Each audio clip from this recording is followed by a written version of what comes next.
What's going on, everybody? Infamous Fishing here, back to give you a tutorial on what I did to make my Hobie H-Crate Junior a portable power source and still be able to use tackle storage and control my fish finder and whatever else that I want to do.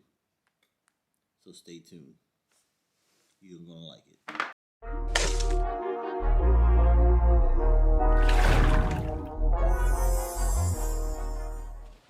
So inside the H-Crate, you can see that I have them all flat up against one side.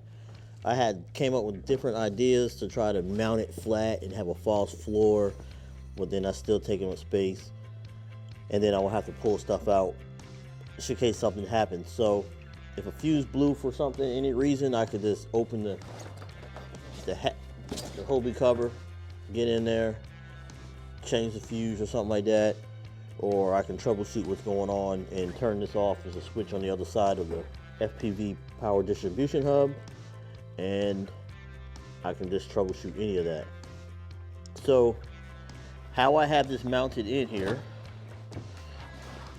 is through these screws that are right here and a screw right here, but on the back side of it I have a wing nut or washer.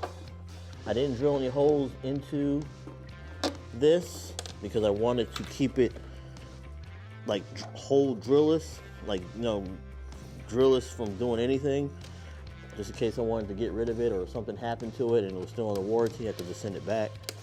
Now I used the existing hole for the light. This is a supernova light that I got from Mariner Sales.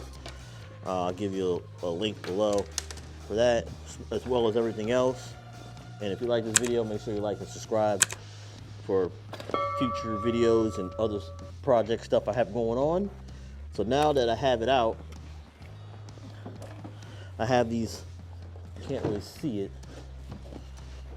a little closer. These little tabs right here, I really don't need them. They're like right here, this little board. I don't really need it, but I use it to slide it in, and I'll show you in a minute. So this is the top view of the distribution hub, like if this was up against the crate.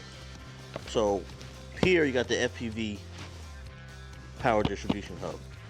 It's the FPV battery, and then I have the FPV regulator, which I'm regulating my fish finder when I have it on the Lynx. So I have the maximum use out of my battery. So it's nothing spiking and draining, so I can get more time on the water using it if I'm out there for a long period of time doing stuff. I also have it mounted on this board, which I got from West Marine, was like $30, but you can use whatever you want. This is a 1/4" stick. This is Marine Starboard. Doesn't do much of nothing, doesn't rot, fade, or anything. So my buddy Adam from Carrigan Fishing, I went to his house and used his tools because I don't have some of that stuff, and he helped me put that project together. I'll put the link to that video that he did in the description, and as well you'll see some little clips, some stuff we were doing. We also used a countersink so we can get these flat to the board so there's nothing protruding. I gotta change this one out. I just didn't because I was lazy, but everything else is countersinked into the board. You can see how flat it is. Vices that one there. You can see everything else. So it doesn't take that long. This was like 40 bucks, 30, and the battery was 2 something, but it's worth it. It's 17.5 amp hour, enough time if you're on the water. I also added a light to it, and I have the Burley Pro orb on a switch. Everything is controlled by this remote, and once I turn it on, the lights turn on. Or if I want to turn something off, want to turn my fish finder off, with my fish finder port is, oops, almost dropped that. It's on A because it's in conjunction with the regulator. So now I don't have anything there to stop me from taking it away and leaving any cords there like you would normally do in a normal pro angler, and you leave your cord. But for a Lynx, you want to be able to take it out. So I didn't want to use the big one because I wanted to keep my weight down to a minimum.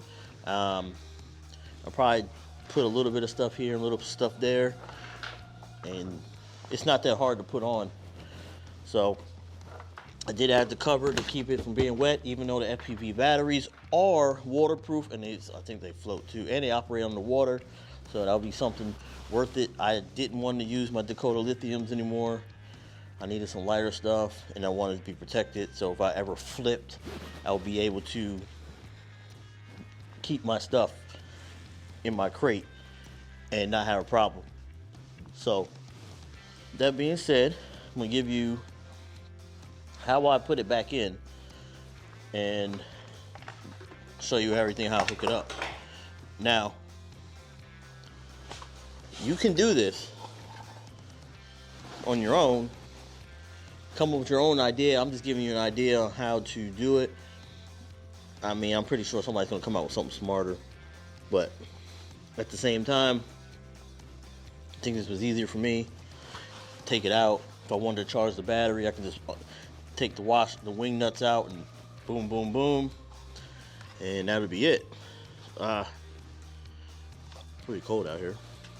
So, being said, I'll show you how I put it in and go from there. All right, I'm back.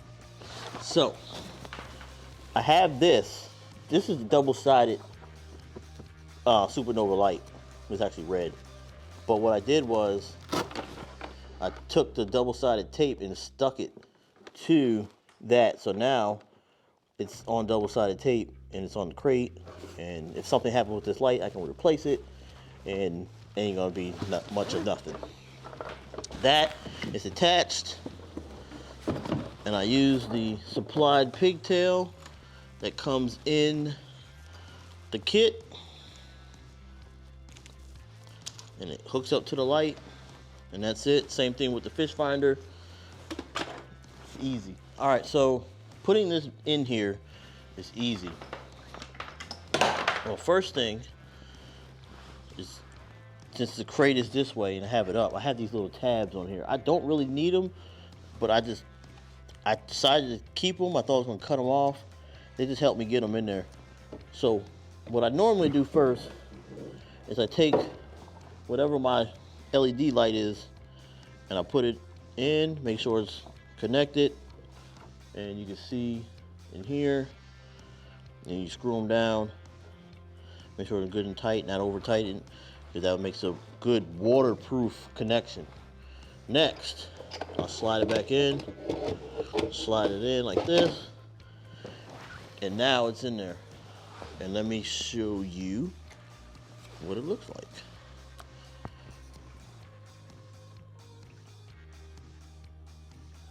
And then you see the tabs right there and right there. I mean, you don't really need that, but I did. I'm trying to make this video simple. Now, since I have the fish finder cord, now what you could do is if it's not long enough and you use the FPV, you can get an extension cable and just extend it. Because I thought about doing that and just using the cable, the fish finder cable, which I ran through the top of here in this corner. And I was thinking maybe add the extension where I could just take the plug off and boom, done. But I haven't figured that out yet, if I want to do that or not. So give me a second. I had taped it up pretty good. And then you attach it to the regulator. Boom. Got the washer on that, so I'm not putting too many stress on the plastic. So let's take a look at that. So there goes the screw in the washer. And then that side, you can see the wing nut. Same thing again, I have another one. And you gotta make sure you line the holes up, which is down here. Use the same existing Hobie holes from the crate without drilling. I did think about drilling a USB port if I want to use a GoPro. But I figure like if I wanted to keep it inside that port inside the crate, I could do that and not have a problem. You can do this with actually any crate you want to. So I'm a Hobie guy, so I just use my Hobie stuff. Try not to cross thread your stuff.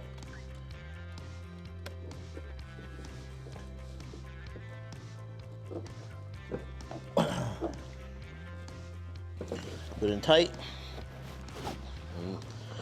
Now you can see it's the fish finder cord. That's already plugged in. If you had an extension to it, you can just unplug this, or if not, once you're done, you can just tuck it back in, whatever.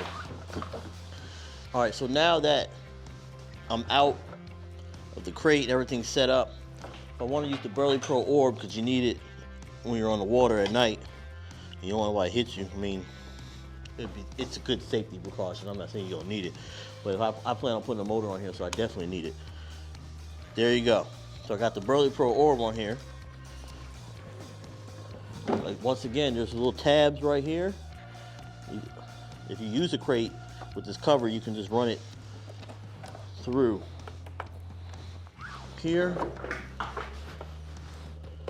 which is right here in this corner. Run the cable through. Whatever how I want to do it. I can put as many as up to maybe 5 or 6 of these, and 5. So you can put 5 or 6 of these this way in the crate, and I think the same for these. About 5 or 6, and you can fit a smaller. You still got room to put some soft plastics in there and some other stuff. All right, folks, just to give you an idea, you can see how many plano storages I have in there. I have about 5. If I use the thinner kind, I probably can get a little more in there. And if I stack them flat, you can probably get some more in there. You probably can fit some other stuff in that spot over there. But then again, you know, the purpose of this crate is to be light and portable, and especially with the Lynx itself, to be limited. You don't want too much stuff to bog you down. So just take a look. I mean, I just put these in here to give you an idea of how everything is. There you go. It's dark. Can't see nothing. There go the Burley Pro orb. Boom. On. Turn that off. Red. Orb. Back again. If you don't like it, turn the orb back on. It lights up. Red light's on. Pretty cool power source. And then I will use the other part to do the fish finder. Off, off, on, off, off, on. Uh-oh, got the club going. Hey. Nah, anyway, so that's how easy that was. All right, that concludes my video. You can do this with any crate you want to. If you want to drill holes in your Hobie H crate, you can. You actually can do this for the bigger crate, and you can actually have a little more space. You can add some more stuff to it, add some more storage. That's up to you if you have the Hobie. I recommend it if you want to keep your stuff in one place. If you don't have something you can put inside the compartments of the rest of the Hobies. Now for other kayaks, you can do the same. Put everything in that one spot, run the power. You don't have no clutter up front, no wires, and it should be easy. I hope this gives you some ideas. I'll add some links in the description for some stuff if you decide to buy it on your own. And that concludes everything. Make sure you like and subscribe for future videos. This Lynx project is coming along pretty well. So I appreciate y'all's support for following me. Thank you. Have a good one. God bless.